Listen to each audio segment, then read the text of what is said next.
everyone, this is Marcy Lamberson.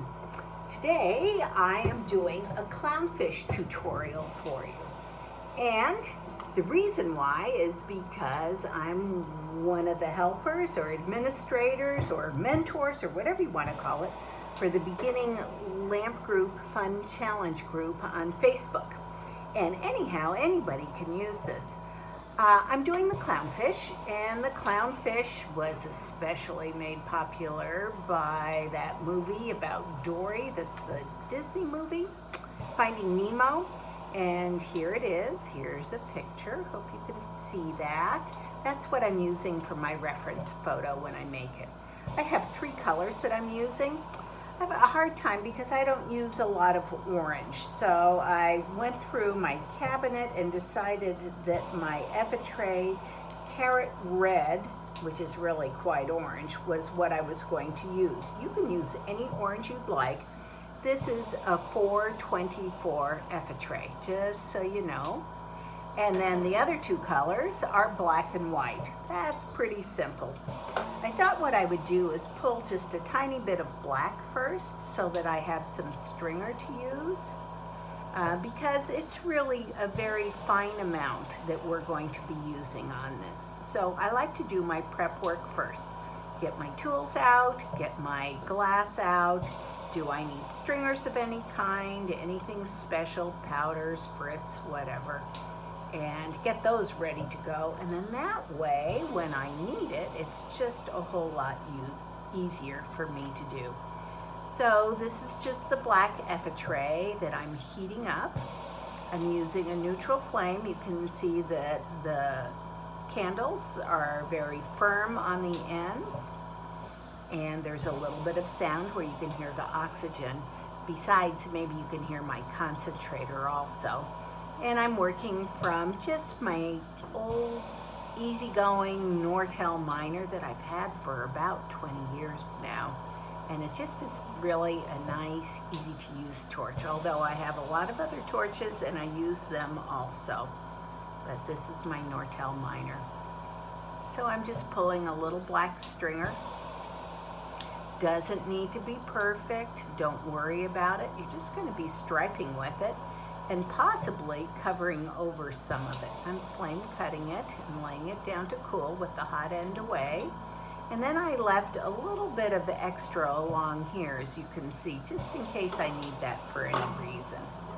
Okay, so my mandrel. You can work on any size mandrel you wish.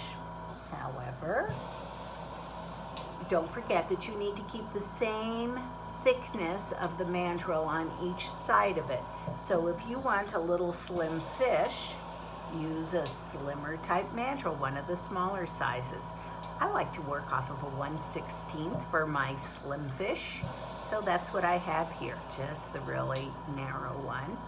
And I have blue sludge that I'm using for my bead release. And you watch where it goes. When you heat it up, you apply it and it's blue, and then the first heat up it turns this gray, and then once it's warm enough it turns this almost white color. So that's where we are, and I'm just going to lay it down, maybe ramp up this flame just a little bit more. It's good to adjust your flame, and I'm going to keep this fish on the smaller side. I think it's kind of easier to work with that way. So I'm just laying it down, and of course my glass is perpendicular to the mandrel as I'm applying it.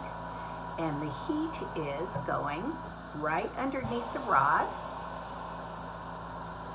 So it heats up down there and just right where the glass bead and the rod connect. I'm just going to make this into almost like a little barrel bead. Heating it up, and I'll give it a quick roll on my torch-mounted marber. Even things up just a touch, and away we go. So now once I do that, I need to add more glass on each side to make it longer. And what I do is I kind of pick a front and back. If it's a pretty thick little barrel that you made, you could use your mashers first just so that you have sides on it. But I am just swiping up and down, and this is one of the different ways. There are lots of different ways to add glass. This this is keeping it pretty slim by doing that. And I'm just adding some width to this fish while keeping it slim. So you can heat up some glass and then swipe it down if you like, or you could just keep adding to it. It's kind of fun. It's almost like painting with glass. And of course, this is soft glass. I like a nice, easygoing glass that mushes and moves around really well. So I'm going to use some mashers in a minute just to even things up. When you apply it like that, it doesn't always go on just evenly. So I heat it up to see this color glow and just give it a little press. Even things up, and then the other thing it does when you mash it using mashers, it also chills it a little bit, and you have a little bit more control that way. So now I want to get slimmer along the edges. I want to bring it down to a rounded point for the head on one side. So I'm putting less on each side. I'm just going back and forth, adding a little more glass. And I'm letting gravity help me also once it's all connected. So I'm just holding it in place for a minute, and you can see that the glass is drooping down and giving me that shape that I want. On the other side, it has a more gentle rounding, I would say. So we're going to go a little bit wider still, and I'm doing a little extra on the top part because it was lacking a little. We're going to let it cool a little bit while we keep the rest of the bead warm. Must be a tropical fish if it needs to be kept warm like this. That's a joke, I know. So anyhow, let's add a little bit more because that's the body length, and I'm just gently rounding it for the shape of the fish. There we go.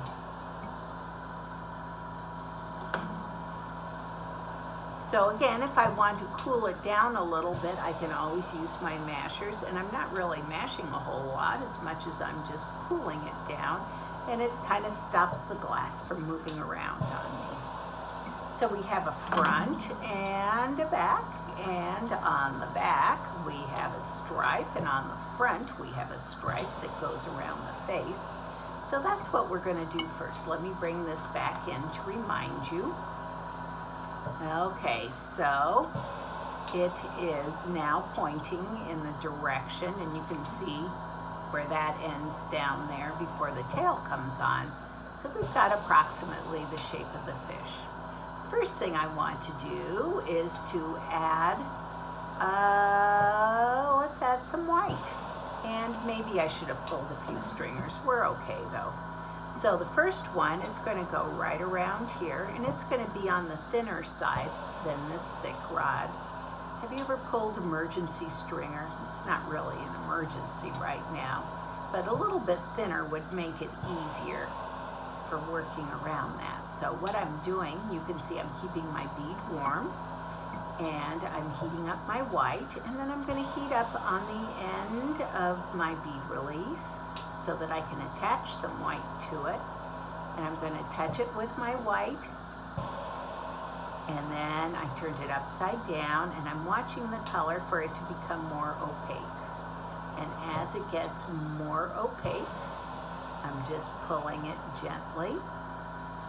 This way I can keep control of how thick that stringer is, and I still have a nice little chunk to use. Okay, so we go back and heat up the fish. And next time, plan ahead. So you guys know, plan ahead. I'm going to turn down my torch a little bit. I still want a neutral flame. If anything, maybe even a little oxygenated, because that will cool it down a touch more. And I'm looking to see where I go around in a circle. I'm going to start on the bottom, and I'm holding this up vertically. The face is to this side at this point. So if I start down below, people aren't as likely to see how it connects in case the connection's a little bit hard to do. So to start it, what I'm going to do is I'm going to turn it upside down after I make sure that my bead is nice and warm. It's upside down. I'm looking at my reference photo. So I'm starting down low, and I'm going around in a circle. Didn't quite make it all the way, so here we go, and it's connected.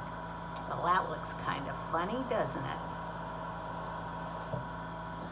We're going to have to add some black also, and we're going to need a center one too. Let's wait to do that. So how about if we put some right around, seeing that there aren't any fins on the middle white stripe, we're going to start right off from where the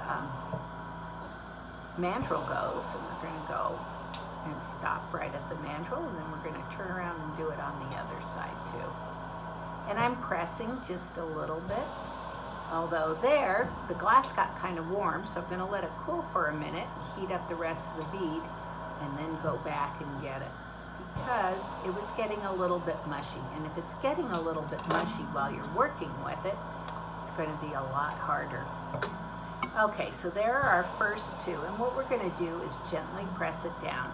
I tend to like to use my very old stump light shaper. It's brass.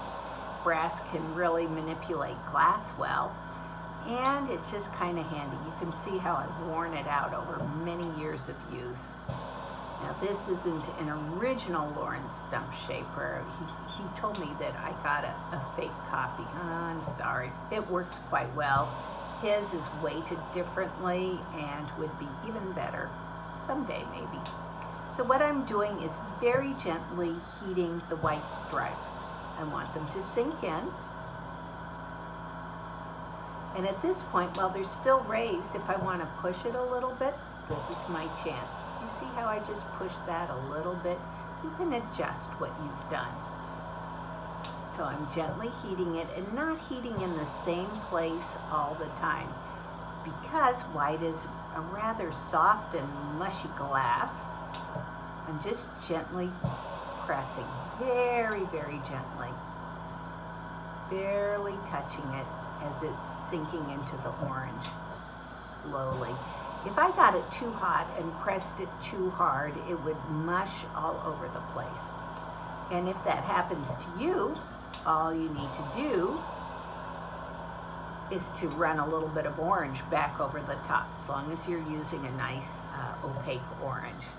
It'll just cover up any problems. Or the other option is when you make your black line that outlines the white, start it at the edge of the white instead of on the orange, and you can cover up some of it. It's kind of like when we do masking in glass. So there are options if you have a little malfunction, fish malfunction, it's all okay. And it's just a fish, for Pete's sake.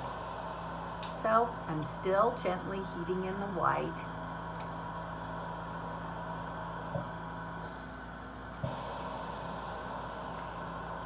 Now I've made this fish before, but I don't make them too often. So this is a little bit of a reminder and experience for me too. If you see me falter, you know why. I don't think I will. It's pretty straightforward. Okay, so we've got the first two on, and if you need to touch something up or whatever, do it. I am making sure that each side is melted in. And what I did was I hit it pretty well with the glass right there, with the heat right there, and then I took it out and I let it cool. I didn't want to do the other side right away until the first side had chilled quite a bit, because otherwise you start losing a little bit of control of your glass, and you don't want that to happen. Okay, so we've got the first two stripes in. We're missing the black edges around it. This end, you can see, is way too thick for what I need.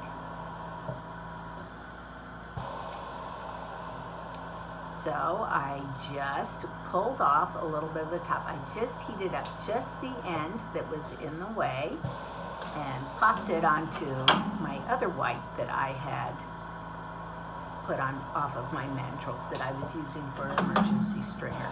Okay, so now we need to get the black on the edge of the white. Here's some things to think about. You could put down a band of black and then put white over the top, making sure to keep the edges open, and then you already have a band. Another thing you could have done is pull a flat stringer called a ribbon stringer, and so before you pull it, you heat a section up and add just a band of black on it, and then you could use that also, stripe it on, pre-done. Or you can take your stringer, turn down your torch a whole lot, and practice stringer control, which is what I chose to have you do this time. Now, if you think you're a little bit not so good at this, here's some other things to think about. If you have a torch-mounted marber, you can rest your mandrel on it so you have more control that way. You can just wing it, or you can do a combination. Sometimes I rest my finger on the torch-mounted marber. Another thing you can do is work way out there where the flame is very small. So I'm going to start at the top and just draw down. And one of the hardest things is that the orange, when it's molten, is pretty much close to the same color as the black. And it's hard to see.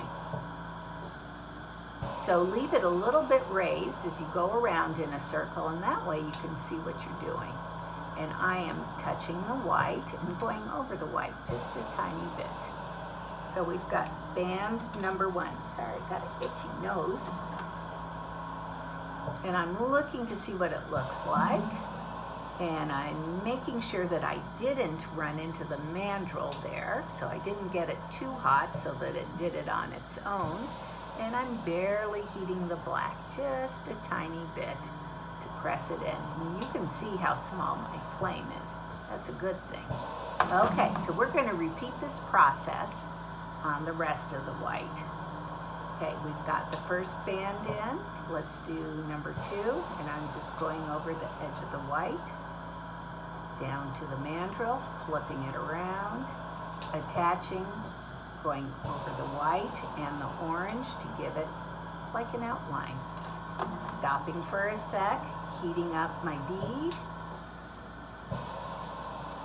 and I'm just going to press in the black a little bit around the mandrel.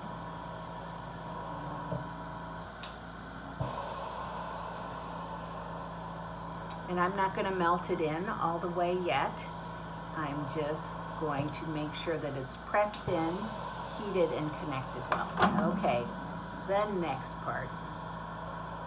I swear that's one of the smallest flames I've ever worked with. Okay, so we're going to do the same thing on this, and I'm going to start below where the white and orange meet. Just go around the top. Did you see that whoop-de-doo? 1. Let's do the other side. I'm not near the mandrel, so I'm just covering the white with some black. Okay, it looks a little mushy there, but we're going to melt it in and everything is going to be great. So here's the thing. If you make a really small fish and your black gets too close together, you know what some of the tricks are? My favorite one would be just to run a stringer of orange right down the middle so that you make your orange a little bit wider and your black a little bit smaller. That will always work. We might have to do that here too because it's a small fish. And to take care of that, I could have, and possibly should have, made my stringer a little thinner, but I was thinking as beginners, I was a little concerned about you guys going too small. So if you're adventurous, feel free to go a little bit smaller, a little less control, but lots of fun. And it's good to try new things. So I am just slowly melting in my black and white onto the orange base. And I'm considering, am I going to do that stringer? Make a little more room? And I'm thinking that I probably want to show you that. So why not? Huh? I'm going to pull a little bit of the orange into a thinner amount. So just like the emergency stringer here, heating it up, pulling a little out.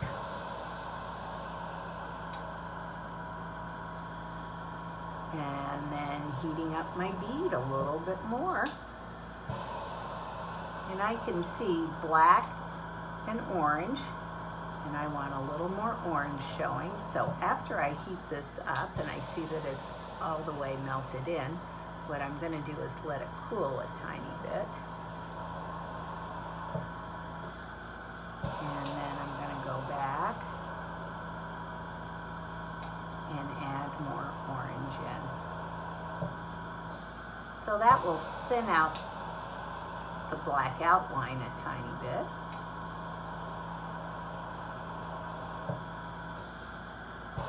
I did one side, and now I'm coming around to the other side.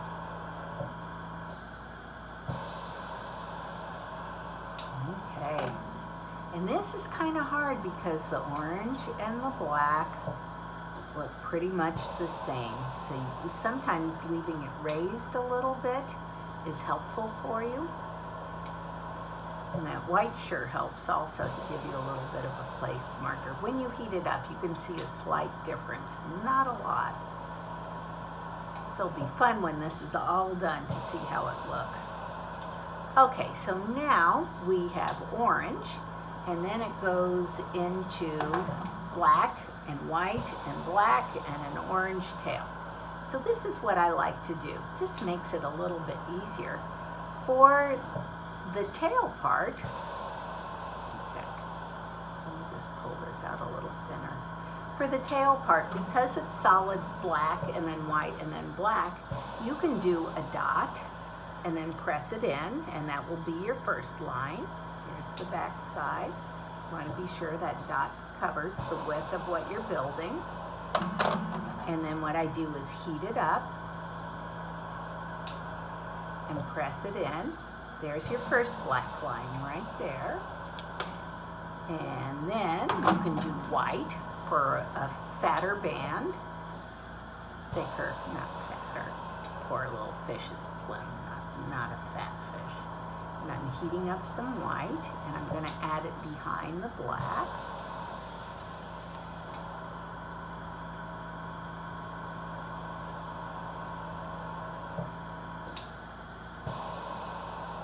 And it could be done as a dot, however you want to get that white on there. I'm just making sure that my fish stays warm, and I think I want more white on it, probably double that amount.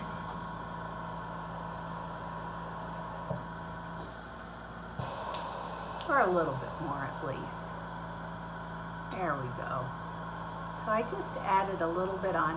When I add it on like that, where it looks like I'm kind of painting it on, the thing to remember is the other side can only be warm, not too hot. Because if it's too hot, it won't adhere as easily. So now we've got some orange. Let's add the other side of the black outline. And I'm just using my regular rod for that. I'm just going to cover that. So we have a little black line. If I heat it up and put it on, then afterwards I can just gently press it with a flat side like this. And there we get the other side of the black.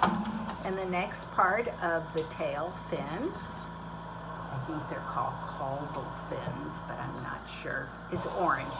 And it kind of extends a little bit and then is rounded, flattish and roundish, with a little bit of a black outline on it. So let's add some orange. And it goes a little bit wider than what the black and white is that we just did. The only thing is, because we're going to mash it a little bit, we don't need to make it too much wider because we're just going to press it anyhow. You can use any mashers that you have. I'm just going to use these. And I think I want it to become a little bit larger than that. So while I'm heating the back of my fish, or the other side, I'm going to add a little bit more orange for length and width. There we go. And I'm going to heat the rest of this fish here, and it looks kind of funny, but once we start adding all of its fins, you'll go, oh yeah, that makes sense. And we're going to need a little bit of an outline on the bottom of the fin, so just very lightly add a touch of black right around the edge. See how it's shaped like a U, kind of? See that? So then what we're going to do is mash it again. Turn it into a tail fin. There we go. Okay, so that's the very end. We need to add the top fin, which is the dorsal fin. I'm not sure that I'm going to tell you the right things, but it goes in between here and here, from kind of the black and white to black and white. And then there's another little one between the black and white to black and white. And then two little along the sides there and one on the bottom. This is a little bit longer than I should have made, but it's okay. Okay, so let's make a slim little dorsal fin, and it's just kind of gently rounded, and it will have a little bit of black on top. So it's just a little bit, and while that's cooling a tiny bit, I am heating up the rest of it. And let's add a little bit of black along the top, and I just want a little bit, so you can use stringer or your rod. I'm just heating up a little bit of my rod, just enough to kind of go along the edge there. And see how I go, just a little bit.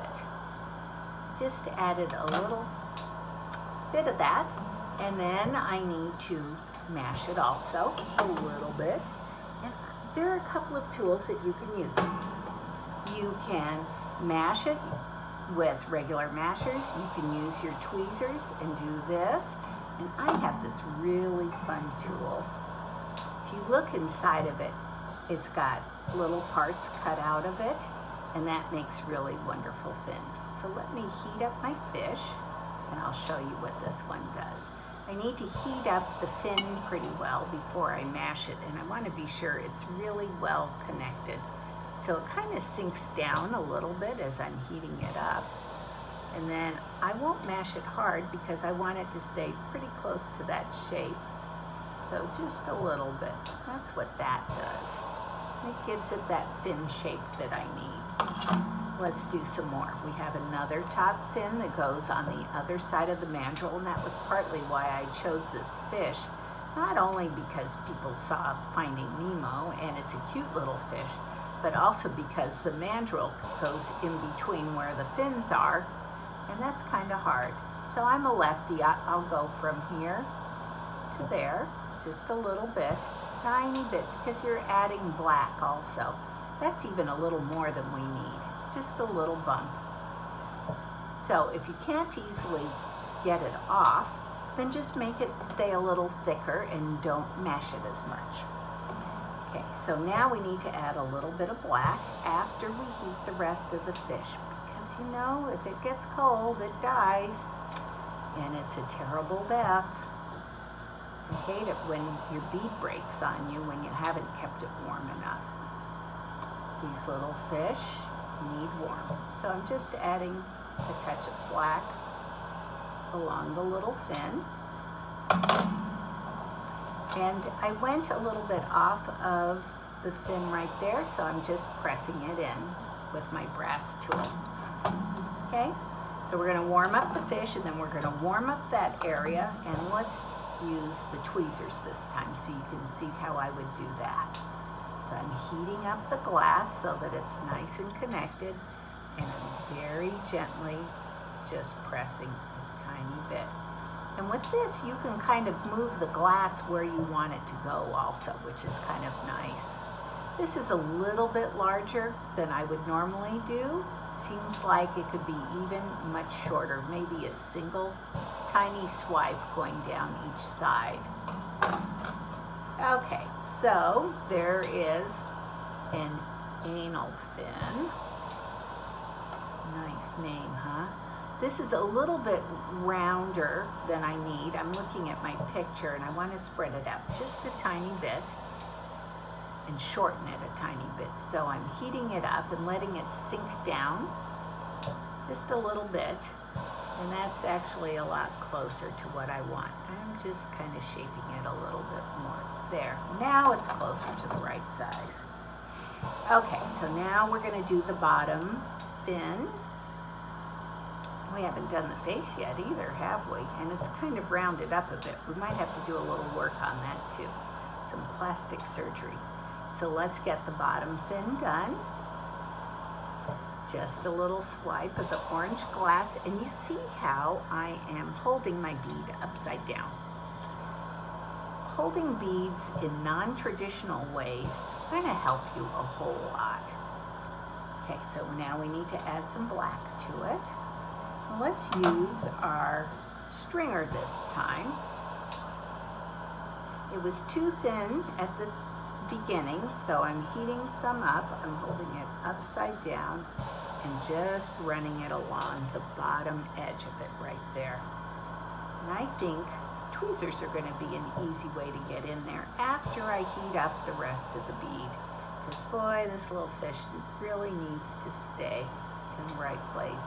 And I don't want to mash it too much because I kind of like the shape that it is there.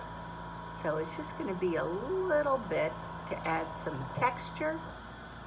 And you can use it also to pull your warm glass where you want it.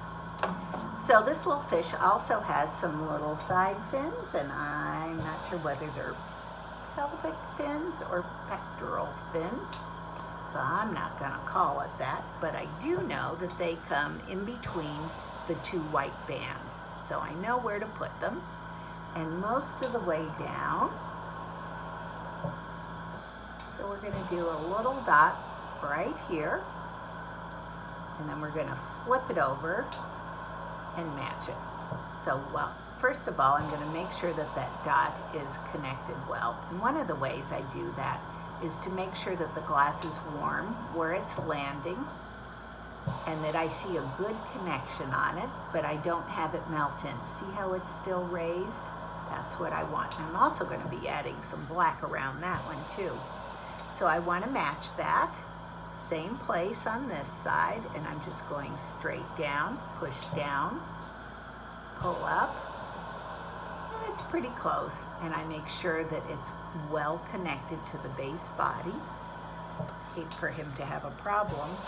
And then what I like to do before I add the little black outline on it, I think about where it's going to go and how it's going to look, so I know that I put the black line in the right place.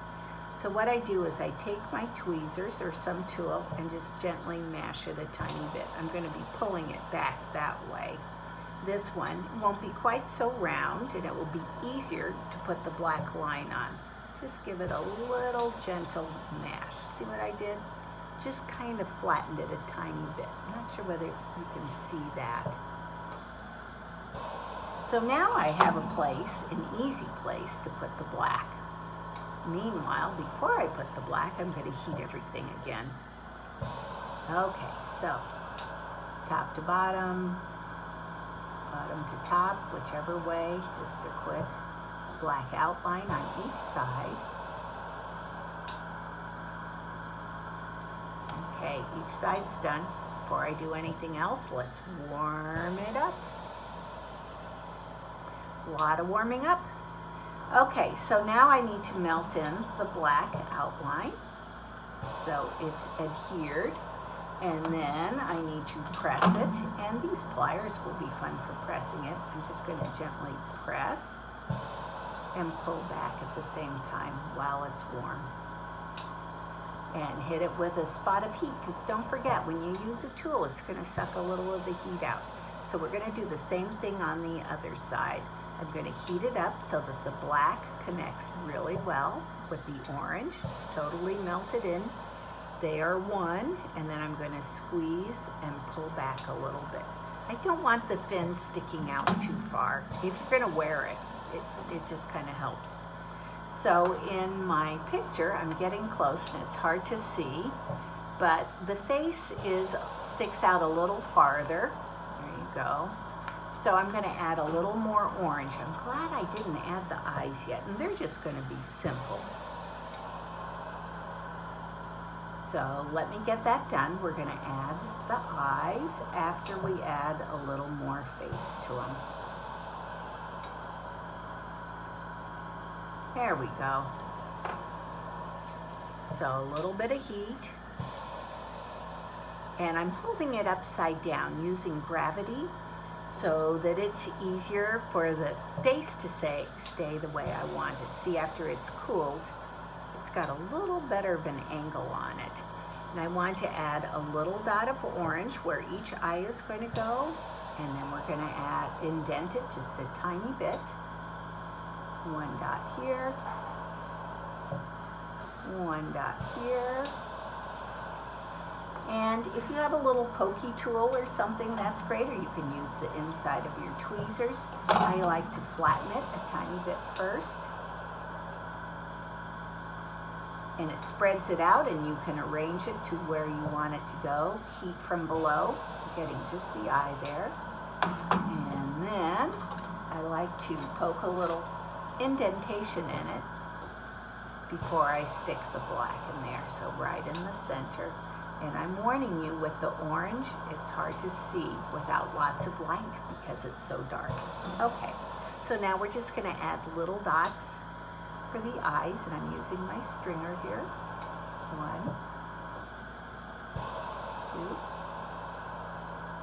1, 2. And the final thing is if I want to add a mouth onto it. So their mouths kind of go in a U shape like this. First, I'm going to make sure that the black dots are on all the way. And then I'm going to heat up where the mouth goes, down below. And I'm just running my razor up and around. Gives it that little mouth look. I'm not sure whether you can see it, but we now have a clownfish. So congratulations. I hope to see you make them also. And don't forget to subscribe to Marcy Lamberson on YouTube, and you can find me on Facebook under Marcy Lamberson, and on Instagram also, and I'll have more tutorials for you soon. Thanks. Bye.